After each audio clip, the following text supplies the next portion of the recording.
The cracked portrait frame sat silently, almost haunting in its stillness, upon the dusty floor of an old frontier house. It was no ordinary frame. Its surface was scarred by the passing of time, the glass fragmented into sharp, jagged lines, as though it had once been struck violently, its edges fractured into a web of disjointed pieces. The very nature of the damage suggested a story, a history beneath the cracks that no one had bothered to investigate. It was an enigma frozen in wood and glass, an artifact abandoned in the corner of an old room that time had forgotten, much like the family it had once captured in a fleeting moment of happiness. As a dim light from a lone, flickering lamp illuminated its surface, the faint outline of a family emerged from the glass. 2 adults and a small child, their faces frozen in a semblance of joy. Their clothes were simple, reflecting the stark conditions of the time, the early 1850s, when life on the frontier demanded resilience, hard work, and an almost otherworldly persistence. The man, tall and broad-shouldered, stood beside the woman, whose soft smile suggested warmth despite the harsh environment in which they lived. Between them, the child, a boy, grinned innocently, oblivious of the troubles that would soon surround him. The family appeared happy, like any other that had come seeking new life in the unforgiving wilderness. But their story, unlike the smiles frozen in time, was far from ordinary. The portrait had hung on the wall of the family's modest home for years, its significance little more than an ornament in a place that had seen countless faces pass through its threshold. To the neighbors, the family was like many others who had settled in this remote part of the country, quiet, reserved, keeping to themselves. Yet, in the shadows of their small town, there were whispers, rumors, tales of oddities and strange happenings, all of which were dismissed as nothing more than gossip. The townsfolk were known for a stubborn belief in the everyday, the mundane, and the unspoken rule that certain things were better left undisturbed. But as much as the whispers tried to go unnoticed, they were there, lingering in the corners, in the spaces between the hours of daylight and the long, eerie nights that would fall over the town like a heavy blanket. The town, set against the backdrop of endless stretches of uncharted wilderness, had grown accustomed to its solitude. It was a kind of place where time moved slowly, where each day blended into the next in a seamless monotony, each person a part of the machine that kept it turning. The arrival of new settlers was a rarity, and any change in the town's familiar rhythm was met with suspicion. But when this particular family arrived, the town couldn't shake the sense that something was different, something was off about them. It wasn't their appearance that raised concern. They were as rugged and weathered as anyone else in town, their clothes worn, and their faces marked by years of exposure to the harsh elements. No, it was their manner, their silence, the way they never quite seemed fit in, the way they watched and listened more than they spoke. It wasn't long before the townsfolk began to notice something even more unsettling, the family's uncanny ability to remain invisible, to be present without ever truly engaging. They never attended town meetings, never participated in social gatherings, and their house was always quiet, too quiet, and yet their story, their presence, was woven into the fabric of the town like a thread that couldn't be unraveled. The man worked the land, clearing small patches of the wilderness to plant crops, but no one ever saw him speak to the neighbors. No one ever knew how they managed to survive in a place that had taken so many others down. The woman, though seen occasionally walking into town for supplies, never once spoke to a soul. She carried an air of sadness about her, though no one could quite place the source of it, and the child, sweet and innocent, was rarely seen, kept indoors for reasons that remained a mystery. Perhaps it was their quietude that made them the subject of every whisper, every glance exchanged behind closed doors. Despite their oddness, the family's presence in the town didn't seem to be a cause for alarm. People lived their lives, going about their business with an understanding that everyone had their burdens to bear. But the strange occurrences around the family never stopped. The portrait that hung in their home, capturing the fleeting moment of happiness, was the only tangible connection to their lives that anyone had. The cracks that marred the frame were seen by few, and those who had glimpsed it never gave it much thought. It was just another object, a relic of a time long gone, left to fade into oblivion. Yet in the stillness of the night, when the winds howled through the trees and the houses creaked under the weight of history, the townsfolk began to hear strange noises emanating from a house. The unmistakable sound of footsteps, a child's laughter, and once a faint scream that seemed to come from deep within the walls of the small home. But when anyone ventured near, the house was always silent. No one ever seemed to enter or leave. It was as though the family had become part of the landscape, fading into the environment like the trees, the hills, the rivers, unmoving, unchanging, frozen in place. The day they disappeared, as suddenly as they had arrived, the town was thrown into chaos. No one knew where they had gone. The house was left untouched, the door standing open, but the family was gone, as though they had never been there at all. There were no signs of struggle, no signs of violence. Nothing. The portrait frame remained on the wall, cracked but still hanging there, an eternal reminder of what had once been. It was the one clue that remained, the only piece of evidence that suggested the family had ever truly existed. In the years that followed, the mystery of the family's disappearance grew colder, with no leads, no explanations. The frame, cracked but undisturbed, became a symbol of unanswered questions. It was left in the dust, forgotten by time, while life in the town moved on, as it always did. But there was one thing no one could shake, a lingering feeling that the story had not ended, that something more had happened, something that could not be explained by the simple passage of time. And as the years turned into decades, the story faded, becoming little more than a whispered legend, a tale told on a rare occasion when the town's inhabitants sat around a fire, their voices low, their faces hidden in the shadows. But that was not the end. That cracked frame, left behind in the dusty corner, was more than just an artifact. It was a question that refused to go away, an unanswered call from a past long buried, waiting for someone to listen. And soon, someone would. Someone would stumble upon the frame, and in doing so, would begin to unravel a story that the town had never dared to tell. A story that, like the cracks in the frame itself, would not be easily put back together. The small frontier town had always been one of those places where time seemed to stretch endlessly, a place where the rhythms of life were dictated by the seasons and the unforgiving landscape that surrounded it. Nestled deep in the heart of the mountains, the town was a stark reflection of the world it inhabited, rugged, isolated, and filled with a quiet resilience that kept it alive even when the world outside seemed to change at a pace too fast for most of its residents to keep up with. There was a beauty to the place, certainly, but it was a hard beauty, a beauty tempered by years of harsh winters, blistering summers, and the constant struggle to survive. Life in the town was predictable. The streets were lined with sturdy, weather-worn houses, each one a testament to persistence of its inhabitants. Farmers worked the land, their families raised livestock, and merchants kept the small shops stocked with necessities. It was a town that had settled into its own pace, a place where the silence spoke louder than words. The people who lived here had learned to make do with what they had, and they did it without complaint. They were a pragmatic group, not given to fancy talk or idealism. They knew the harshness of the world, and they accepted it. But this town, like so many others on the frontier, had its secrets, and though it seemed like a place where nothing much ever happened, there was an undercurrent of unease, a feeling that something was being hidden, something was being kept just out of sight. The family that arrived in 1853, with their quiet manner and odd habits, fit into this town in ways that others didn't. They came with no fanfare, no great announcement, just a quiet request for land and the promise that they would take care of it, as many others had done before them. The townspeople, used to newcomers who quickly became a part of the landscape, paid them little mind at first. After all, everyone who arrived had their own story, their own reason for being there. But this particular family, made the town uneasy in a way that no one could quite explain. There was something about them that stood out, something that didn't quite belong. They were not like the others who had come before them, those who had arrived with open arms, eager to integrate themselves into the tight-knit community. This family was different. There was a quietness about them, a silence that went beyond the normal reserve of frontier folk. It wasn't that they kept to themselves. It was more than that. It was the way they didn't seem to exist at all.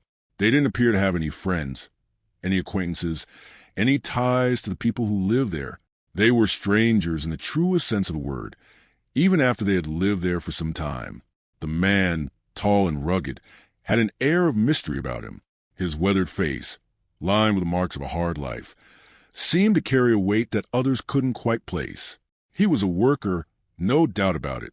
He cleared the land with the precision of someone who knew what he was doing, who had done it before. But he did it quietly, without the boastful pride that many of the other men in the town wore like a badge of honor. He spoke when spoken to, but even then his words were few, his voice low and careful, as if he were choosing each one with great thought. He never stayed in town long, never stayed for the evening gatherings that often stretched late into the night. His presence in the town was like a shadow, always there, but never fully seen. The woman was no less strange. Her beauty was undeniable, though it was a kind of beauty that seemed to belong to another time, another place. She had a softness about her, a grace that contrasted sharply with the harshness of the land. Yet there was a sadness in her eyes, a deep well of sorrow that no one could quite understand. She never spoke of it, never alluded to it in any way, but it was there, hanging in the air around her like an invisible weight. When she walked through town, people would glance at her, but there was no lingering eye contact. It was as though her presence was too much to bear, as though her very existence made people uncomfortable. And yet, they couldn't stop looking at her. There was something magnetic about her, something that made her stand apart from the others. And then there was a child. He was the most enigmatic of all. He was a boy, perhaps 5 or 6 years old, though his face seemed to carry the weight of someone much older. His eyes, wide and curious, were always watching, always taking the world around him. Yet, he never played with the other children. He never laughed or shouted or ran through the streets with the boundless energy that the other children had. He was always alone, often seen standing at the window of the small house, staring out the world with a strange, unblinking intensity. The few times he ventured outside, it was as though he were in a trance, moving slowly, almost as if he were unaware of his surroundings. And though he was never seen playing with the other children, there was an odd familiarity between him and the man. The way they moved in tandem, the way the man's eyes would follow the boy, protective and watchful. It was a strange relationship, one that raised more questions than it answered. The town couldn't figure them out. No one could. And yet, despite their oddities, they continued to live in the town, to work their land, to go about their lives with quiet intensity that no one dared to question. It wasn't that people didn't want to ask. They did. It was just that there was something about the family that made them hesitant. There was an unspoken rule in the town, a rule that everyone followed, whether they liked it or not. Don't ask too many questions. In a place like this, it was easier to live with the unknown, to let the things that didn't make sense stay where they were, hidden in the cracks between the lines of the town's daily life. But as the days passed, strange things began to happen. It was nothing overt, nothing that could be immediately linked to the family. But the town started to feel different. The air felt heavier, as though something was pressing down on the landscape. The sky seemed darker, the nights longer. People spoke of hearing strange noises coming from the family's house. Footsteps late at night, a child's laughter that seemed to echo through the walls, and once, just once, a scream that sent chills to the hearts of everyone who heard it. But when anyone ventured near the house, when anyone went to see if there was something wrong, they were met with silence. The family was always inside, always unseen, as though they had never been disturbed. The portrait frame, which had once hung in the small home, was the only physical evidence of the family's existence. It was the one thing that connected them to the outside world, the one thing that told the town that they were, in fact, real. And yet, even this seemingly innocent object became a source of unease. The cracks in the frame, so subtle at first, seemed to grow over time, as though the portrait itself was aging at a faster rate than anything else. The image of the family, once vibrant and full of life, seemed to fade, to blur, as if the very memory of them was slipping away.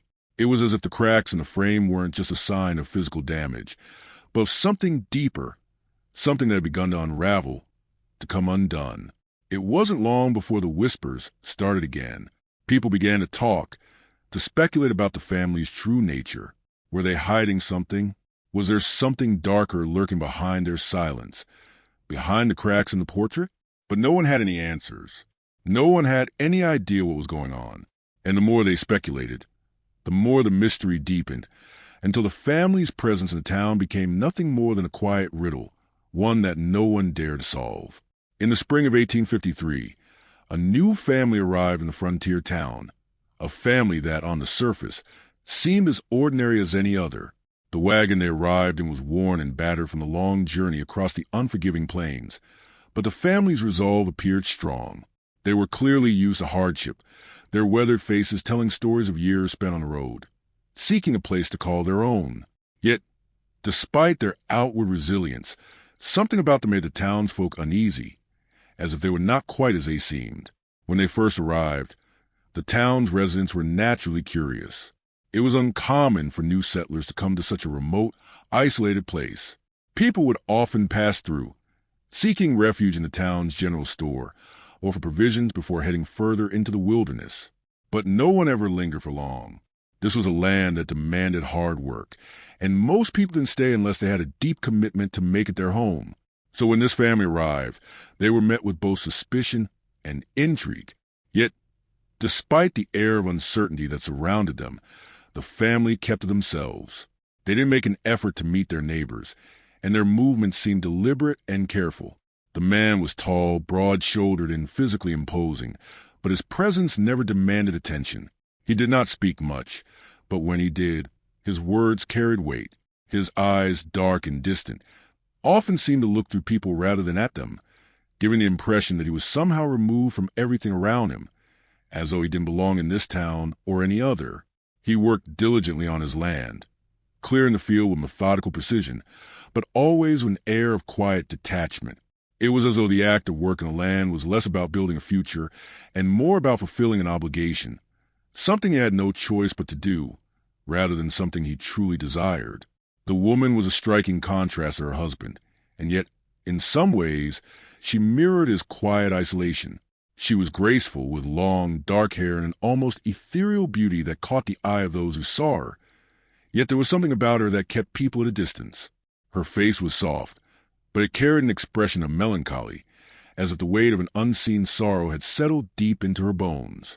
She didn't speak much either, and when she did, her words were soft, almost as if she were afraid to disturb the stillness around her. She seemed to glide rather than walk, her movements slow and deliberate, as though she were caught in a trance. There was an air of sadness about her, a deep, unspoken grief that hung over her like a dark cloud. The child, a boy of perhaps 6 or 7, was the one who drew the most attention. He was a curious figure, not so much for his appearance, though he had the same dark, penetrating eyes as his father, but for his behavior. He did not play with the other children, as one might expect of a boy his age. Instead, he spent most of his time alone, either standing in the window of the small house, staring out at the world with an unsettling intensity, or wandering the edges of the property, his eyes always searching, always watching. He never laughed, never ran or played with the other children as they did in the streets. He seemed disconnected from the world around him, as though he were living in a different reality altogether, one that no one else could see or understand. People noticed his odd behavior, but no one ever spoke of it aloud. It was just one of those things that everyone sensed, but no one dared to acknowledge.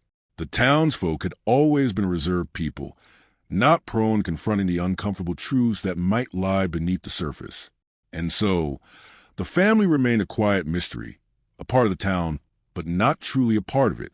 They never asked for help, never sought to integrate themselves into the community in any meaningful way.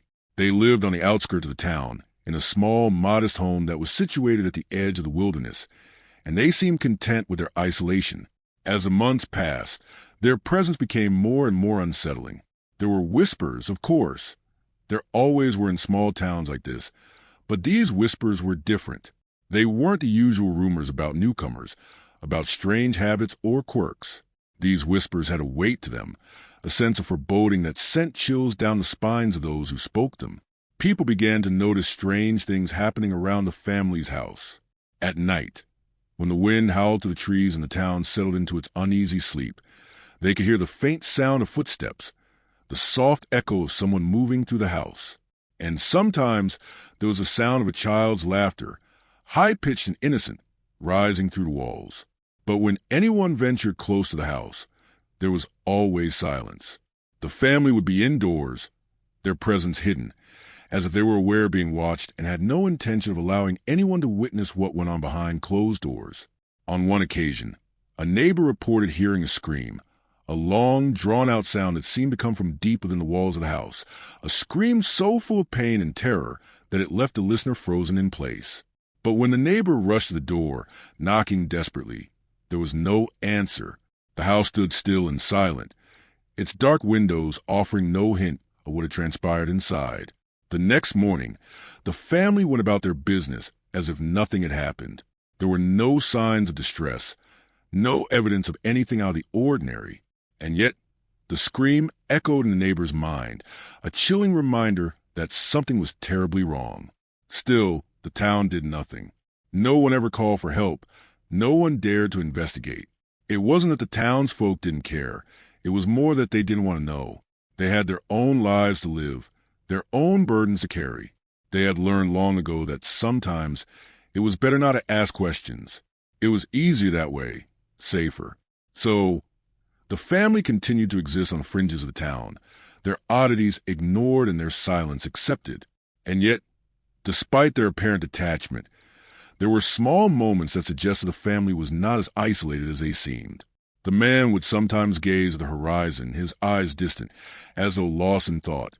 But there was a tenderness in the way he looked at the woman and the child, a protective, almost desperate tenderness that hinted at a deeper connection between them. It was as if the three of them shared a secret, one that no one else could know, one that they couldn't share with the rest of the world. They moved through their days as though they were bound by something invisible, something powerful that held them together, even as they kept their distance from everyone else. In the town, life went on, as it always did. The seasons changed, the crops were planted and harvested, and the town's residents went about their daily routines. But the family's presence loomed over everything, a shadow that could not be ignored. The cracks in the frame, the faint echoes of laughter and screams, the child's distant gaze, they all spoke of something deeper, something that no one could quite understand. And yet, as much as the townsfolk wanted to pretend they didn't notice, they couldn't escape the feeling that something was terribly wrong.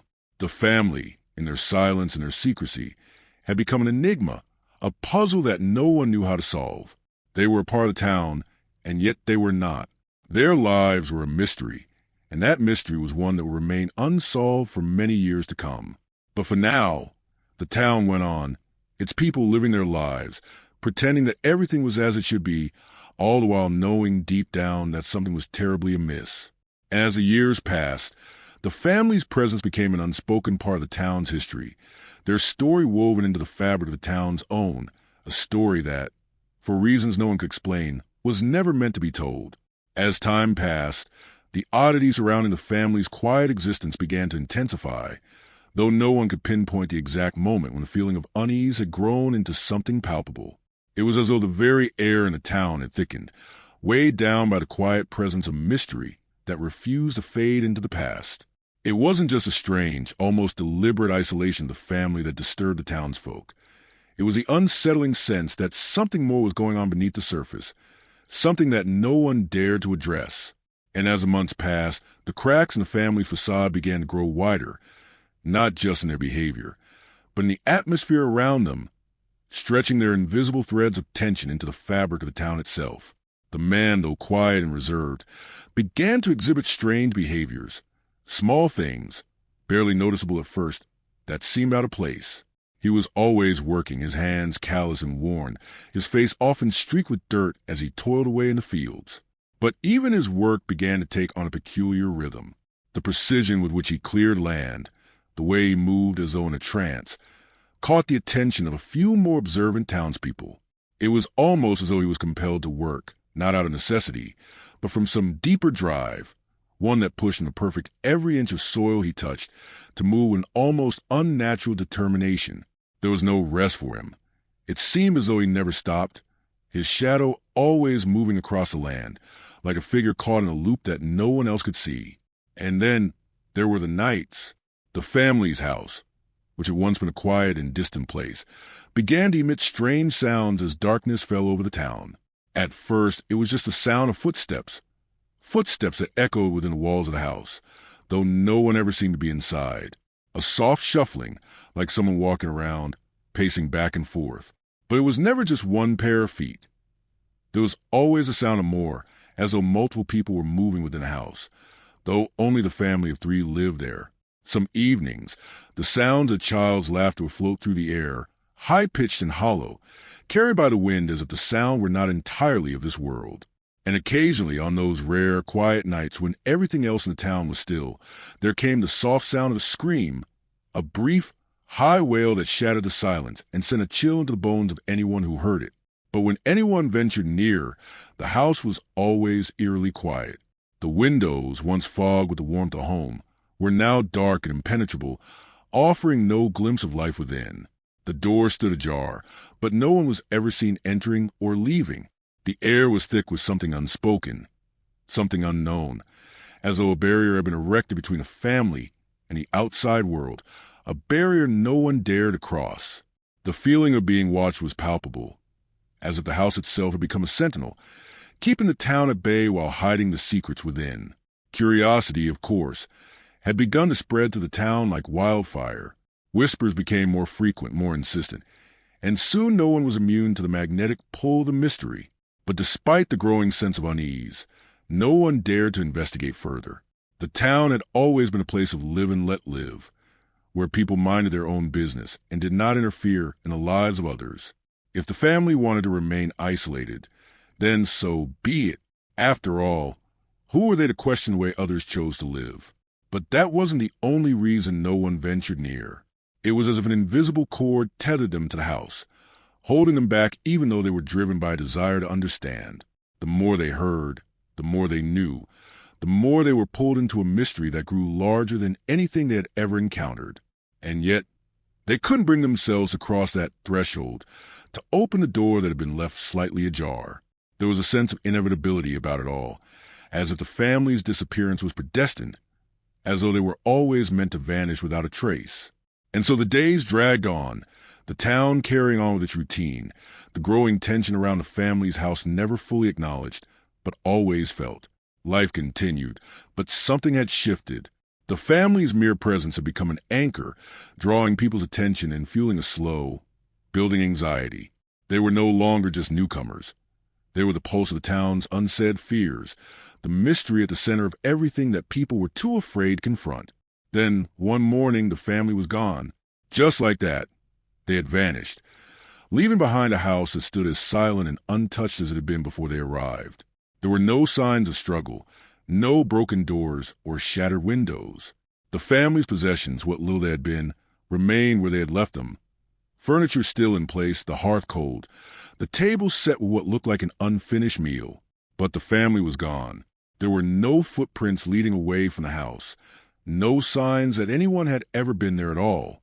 It was as if they had simply dissolved into the air, leaving behind nothing but the lingering question of where they had gone and why they had left. The townspeople were in shock.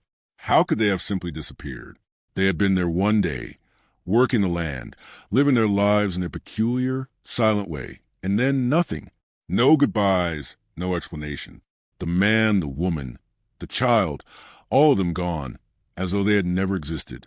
The door of the house remained open, the silence inside deafening, yet the mystery of the family's disappearance only seemed to deepen with each passing hour. The town, once calm and predictable, was now a place of questions, of theories that circulated like a storm, each person trying to make sense of something that made no sense at all. What had happened? Where had they gone? Had they simply packed up and left in the dead of night? Or had something else occurred? The idea of something sinister began to take root in the minds of the townsfolk, though none of them dared to voice it aloud. There was no evidence, no proof, but the feeling of unease that had lingered for months now felt like a heavy weight, pressing down on everyone. Had the family left of their own accord, or had something more sinister transpired behind those closed doors?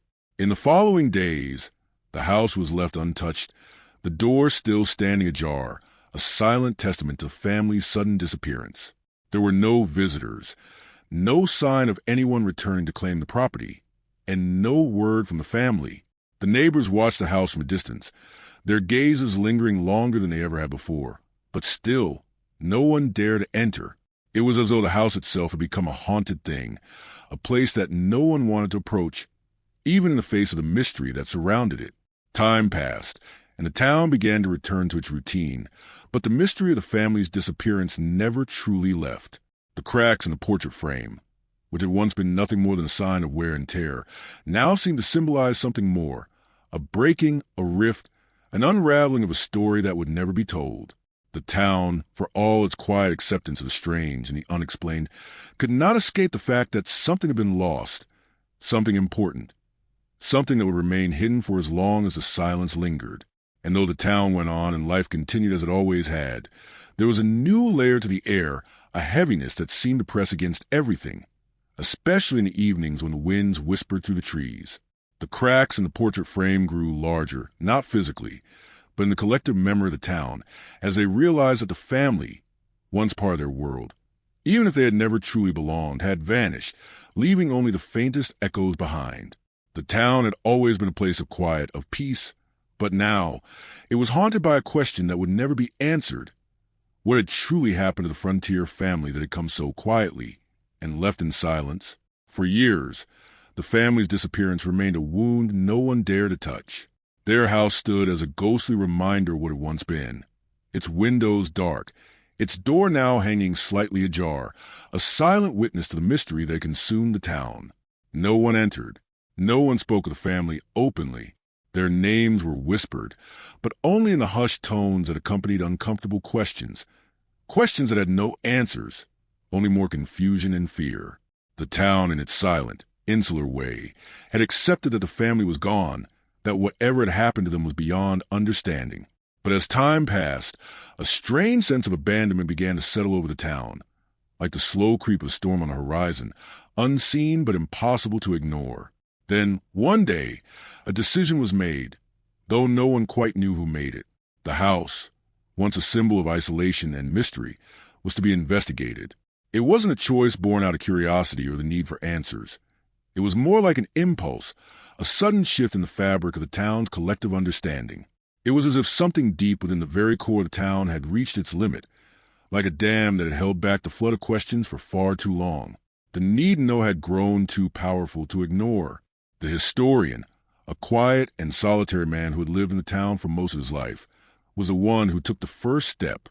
He had always been a man of facts, a keeper of the town's history, and he had often walked by the family's house, noting its strange aura, the way it seemed to draw the eyes without ever offering an answer. He had always felt that something was hidden there, something important, though he had never voiced it aloud. For years, he had watched the house with the quiet knowledge that one day, the story would demand to be told. And so, it was he who entered the house first, standing at the threshold, looking inside with a mixture of hesitation and resolve. The house was as still as it had always been, the silence inside thick and suffocating, as though it had been waiting for him. His footsteps echoed softly as he entered, the sound of his boots on the wooden floor sharp against the stillness. The air inside felt stale, untouched, like it had been trapped here for years, stagnant and unmoving. The walls were lined with the same simple furniture that had been left behind all those years ago, unremarkable pieces, but each one carrying a weight that seemed disproportionate to their simplicity. A small, cracked mirror hung on one wall, the glass reflecting a distorted image of the room, as if even the house itself had lost its sense of clarity, its sense of reality. He moved through the house slowly, methodically, as though searching for something hidden just out of sight. It wasn't the furniture or the remnants of the family's lives that drew his attention. It was the emptiness, the absence of any sign that this place had ever been a home. There were no personal touches, no small knickknacks, no signs of life. It was as though the family had never truly lived there, as though they had existed in some other, parallel world, one that could not be touched by the ordinary rules of time and space. It felt wrong. Somehow, it was a space that resisted memory, that refused to be a part of the town's history. And yet, it was part of it. Its silence had become as much a part of the town's story as the town itself. It wasn't until he reached the back of the house, where a small staircase led to the attic, that he found something that would change everything. The attic door, which had always been closed, stood slightly ajar, as though it were inviting him in, urging him to step into the unknown. He hesitated for a moment, his heart pounding in his chest, before he slowly pushed the door open and climbed the narrow stairs. The attic was dark, lit only by a single, faint shaft of light that filtered through a small, cracked window. The air was thick with dust, and the floorboards creaked under his weight. But it wasn't the dust or the darkness that drew his attention. It was the boxes, the piles of old, forgotten items that had been shoved haphazardly into the corners of the room. These were not the possessions of a family who had lived there. These were things that had been hidden, pushed out of sight, away from the view of anyone who might have been looking. It was clear that whoever had lived here had not intended for anyone to find this. As he began to sift through the piles, he found papers, letters, journals, and maps. They were brittle, yellow with age, but still legible. The ink had faded, but the words were still clear. These were not ordinary documents. These were not the mundane records of a life lived in a small town. No, these papers told a different story, one that had been buried, hidden, kept from the light for years. There were letters between a man and someone far away, someone whose name appeared again and again in the correspondence, but whose identity remained unclear. The letters were strange, written in a hurried, almost frantic hand, as though the writer were constantly looking over his shoulder. The tone was one of secrecy, of fear. The man had been involved in something far beyond the scope of the town's simple life. These letters spoke of debts, of promises, of a pact that had been made long ago. There were references to a place, a specific location deep in the wilderness, a place that no one in the town had ever heard of. The letters hinted at a past that the man had hoped to escape, a past that had come back to claim him. Among the letters, there were also maps, crudely drawn, difficult to decipher, but containing markings and symbols that had no place in the everyday world of the town. These were symbols of something older, something darker. As the historian looked over the maps, he felt a cold shiver run down his spine. These were not just directions to a place. They were warnings. Then, buried deep beneath the pile of papers, he found it, the final piece of the puzzle, a journal, worn and tattered, its leather cover faded with age. He opened it slowly, the fragile pages creaking under his fingers, and began to read. The journal belonged to the woman, and as he read her words, a story began to unfold, one that was far more complicated than anyone could have imagined. The woman wrote of her arrival in the town, of the strange, unspoken pact that had brought them there. She spoke of her husband, the man who had been involved in something far darker than anyone had realized, something that forced them to flee their old lives and seek refuge in this small, isolated place. But even here, in this quiet town, they had not been safe. The past had followed them, and it had come to claim them. The woman's words were filled with sorrow, but also with a sense of inevitability. She knew that they could not escape what was coming. The town, the land, the very house they lived in, none of it had been enough to protect them. The pact, whatever it had been, had already been set in motion, and now there was no turning back. As he finished reading, the historian felt a sense of unease settle over him, one that grew heavier with each word. The family had not just disappeared. They had been erased, their lives and their history buried beneath the weight of secrets and lies. The woman's journal spoke of things that had been hidden for generations, things that had been forgotten, but that had now resurfaced, demanding to be acknowledged. The family's disappearance had not been a simple case of vanishing. It had been a result of something much larger, something tied to the very land they had sought to call home. The historian stood in the attic, the journal in his hands, his mind racing with the implications of what he had just discovered. The family story was not just a mystery. It was a part of something far greater, a story that stretched back to the town's history, to the land itself, and into the very roots of the past.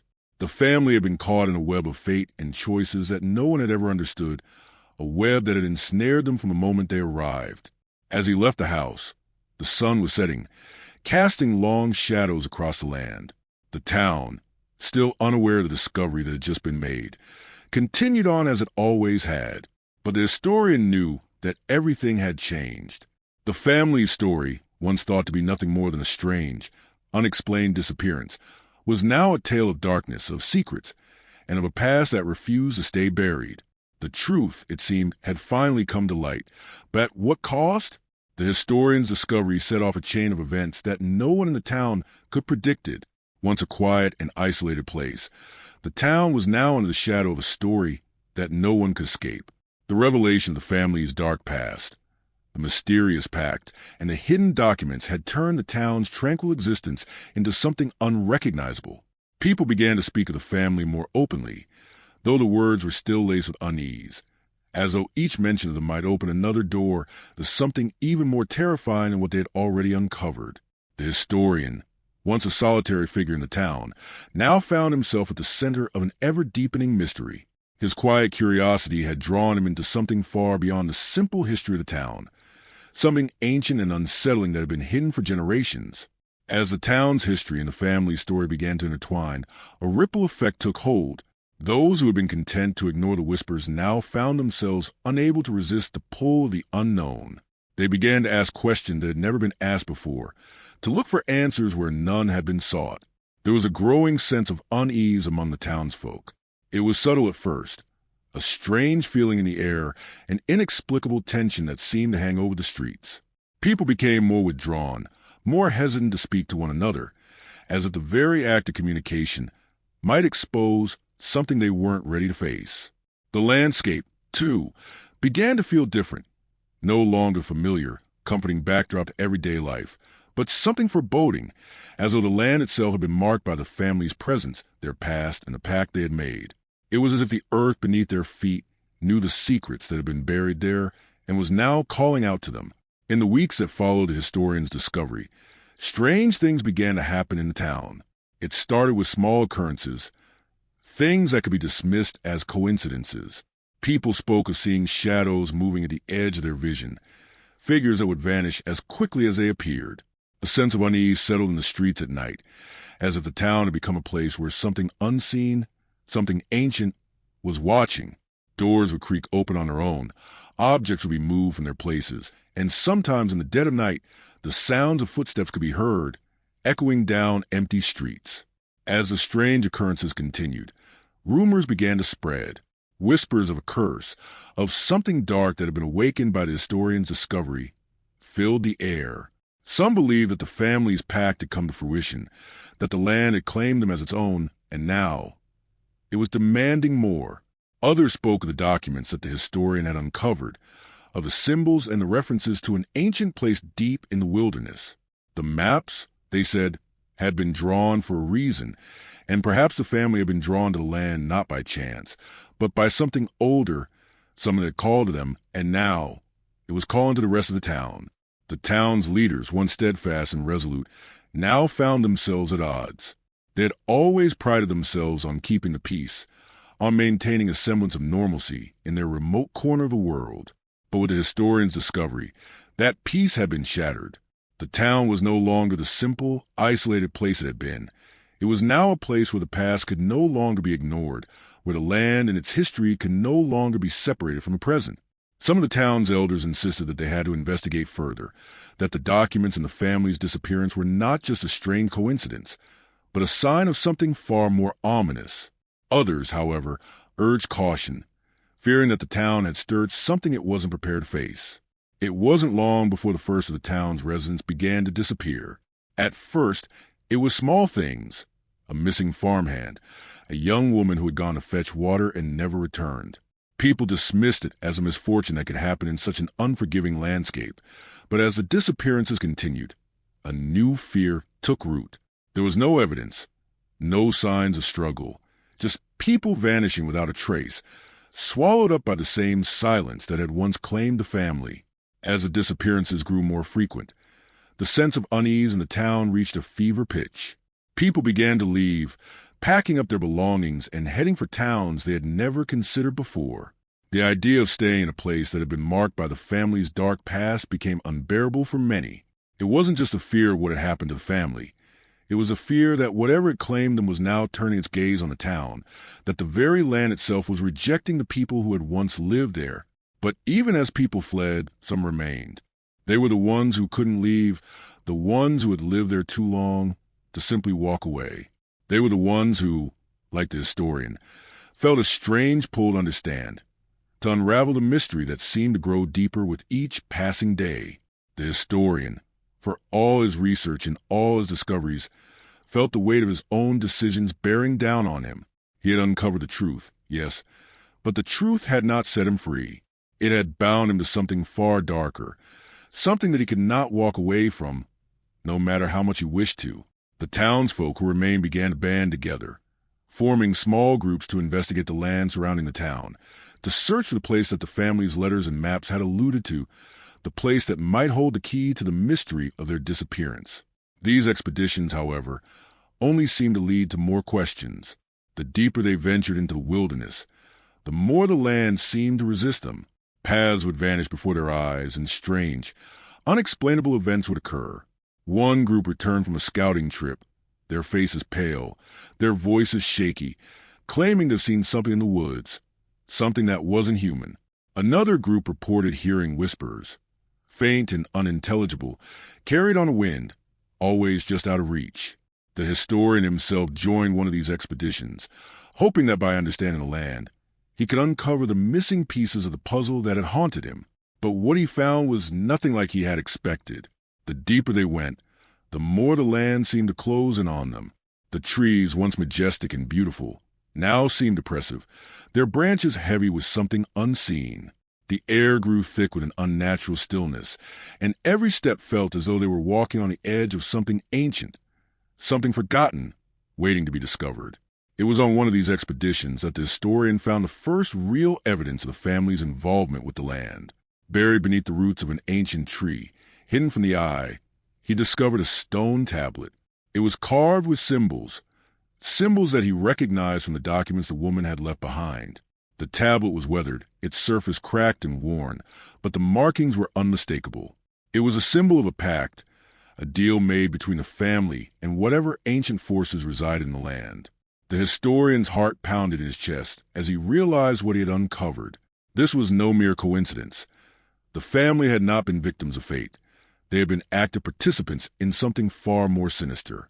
With this new discovery, the pieces of the puzzle began to fall into place. The family had come to town for a reason, not by accident, but because they had been drawn to the land, to the power that it held. The pact they had made, the promises they had sealed, had bound them to the land. And now, it seemed, the land was collecting what had been promised. The historian knew that he had uncovered the key to the mystery, but he also knew that the answers he sought were more dangerous than he could have ever imagined. The town was on the edge of something terrible, something that no one could outrun. The family's disappearance, once a curiosity, was now a harbinger of something darker, something that had always been present, buried beneath the surface. The land, the town, the history, they were all connected, bound together by the pact the family had made long ago. And now, as the town's secrets began to surface, the historian realized that the price for uncovering them might be more than anyone could bear. The town, once a quiet, unassuming place, had been irrevocably altered. The historian's discovery had opened a door that should have remained shut, and now, the consequences of that choice were becoming all too real.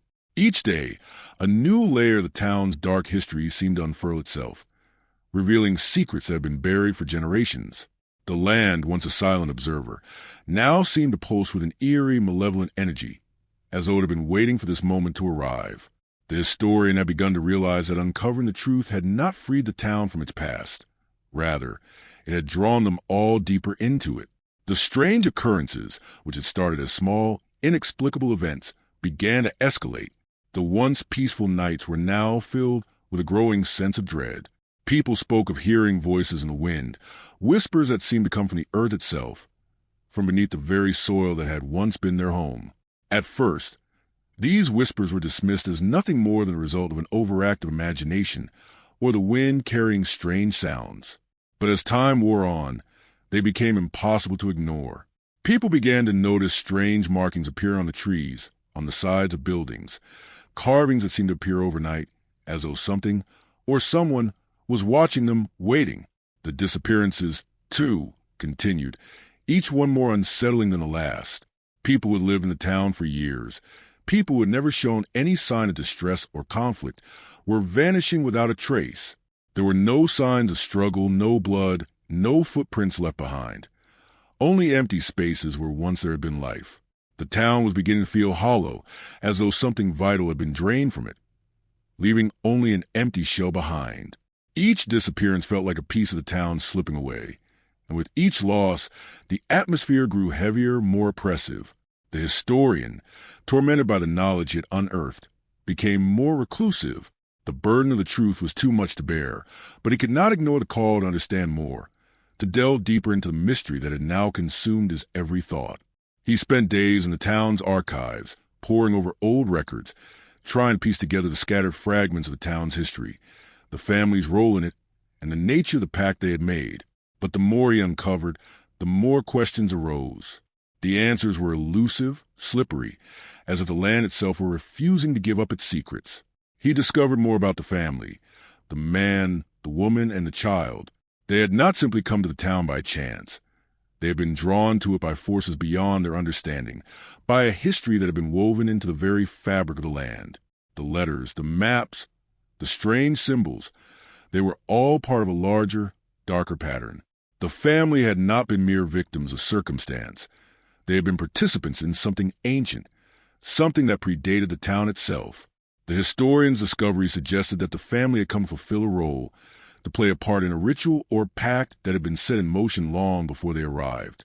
As he uncovered more details, the historian realized that the family's disappearance had not been the end of their involvement. It had only been the beginning. The pact they had made, whatever it had entailed, had not been fulfilled. The land had not claimed its due, and now the town was paying the price. Each disappearance, each strange occurrence, was a consequence of that unfulfilled bargain. The historian could feel the weight of the past pressing in on him, suffocating him with its presence. The knowledge was a curse, one that had bound him to the town's fate.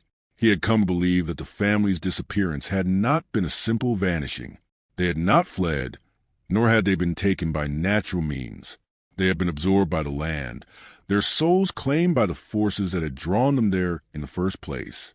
The historian began to suspect that the family's fate was not as much a tragedy as it was a part of a greater cycle, one that had begun long before them, and would continue long after. The family's disappearance was merely the latest chapter in an ancient story, a story that had been written in the very soil beneath the town. The historian had only scratched the surface, but already he could feel the weight of the truth pressing down on him. The land had its own story, one that had been forgotten by most, but not by the earth itself. With each passing day, the historian's obsession grew. He began to see connections between the disappearances and the strange occurrences.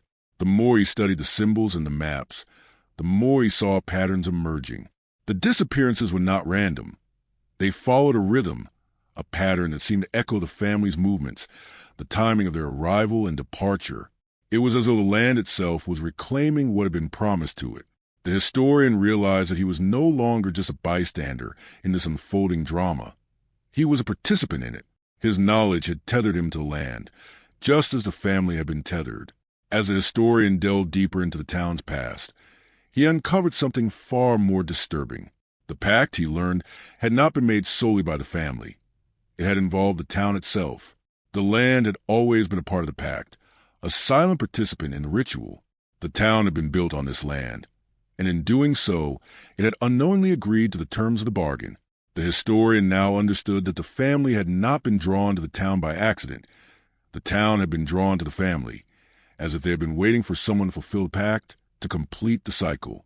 The historian began to piece together the full scope of the agreement, an agreement that involved not just a family, but the very land, the very soul of the town.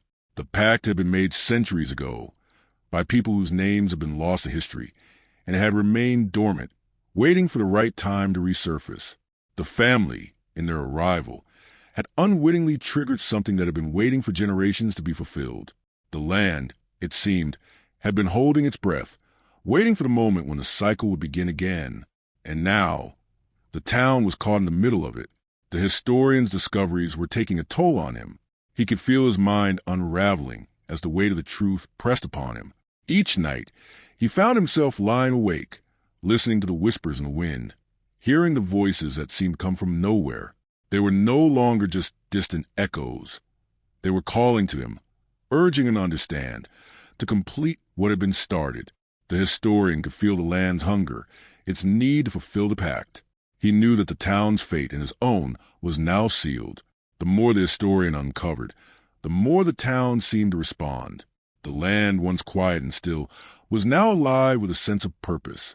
The air felt thick, oppressive, as though it were charged with energy that was growing stronger with each passing day. The shadows seemed deeper, the whispers louder. People who had once felt safe in their homes now found themselves uneasy, as though they were being watched. And with each new disappearance, the tension grew. The townspeople began to speak openly of leaving, but for many, it was too late. The land had already marked them, and there was no escape. The historian knew that the answers he sought were not to be found in books or letters, not in the dusty archives of the town's history. The answers lay in the land itself, in the very earth that had witnessed the pact being made all those years ago. He knew that he had to return to the place where it all began, the family's house, the site of the original mystery. There, he believed, he would find a key to breaking the cycle, to understanding what had truly happened to the family, and uncovering the truth of the pact that had ensnared them all. But as the historian made his way back to the house, he began to feel a deep sense of dread, as if the land itself was calling him to its heart. The house, still standing silent and empty, had become a symbol of the past, a place where the boundaries between the living and the dead had blurred. The historian knew that when he entered the house once more, he would not be the same. He would no longer be an outsider looking in. He would be part of the story, part of the pact that had never been fulfilled. And as he stepped across the threshold, he realized that there was no turning back. The cycle had begun, and he, like the town, was caught in its grasp. The historian's return to the house felt like an inevitable conclusion to a story that had long been set into motion. Every step he took toward the place where the family had vanished felt heavy with purpose, as though the land itself was drawing him closer, guiding him to a truth that he could no longer avoid. The whispers had grown louder in his mind, the voices of the past echoing in the silence of the world around him. It was no longer just a town that was haunted by the family's disappearance. It was the historian himself, burdened by the weight of the knowledge he had uncovered and the realization that he was deeply entwined in the very fabric of the mystery. The house stood as it had for years, an unsettling silhouette against the dying light of day. Its windows, once obscured by dust and shadows, now felt like eyes, watching, waiting. The historian hesitated for a moment, the door standing before him as a threshold not just between the inside and outside of the house, but between the known and the unknown. It had been years since he had last stepped inside, but the memories of that first time, the silence, the sense of something hidden just beneath the surface, rushed back to him. Now, as he pushed open the door, he felt a strange mixture of dread and determination. Inside, the house was as still as ever, the air thick with the smell of age and neglect. The once simple furniture was now covered in dust, the wood of the floor creaking underfoot as though the house itself was breathing. There was a stillness to the house, a weight that pressed down on everything inside. The shadows seemed longer here, stretching across the walls and floor, as if the house was holding its breath, waiting for something to happen. The historian knew that whatever had occurred in this place had left a mark, a presence that had not faded with time. It had only grown stronger. He moved through the house slowly, drawn not by the objects that had been left behind, but by the pull of something deeper. The documents he found in the attic, the strange symbols, the maps, the pact, the pieces of the puzzle were scattered throughout this place, and the historian knew that it was here, within these walls, that the final revelation awaited him. The house had become more than just a home. It was a prison, a vessel for the dark forces that had shaped the town's fate.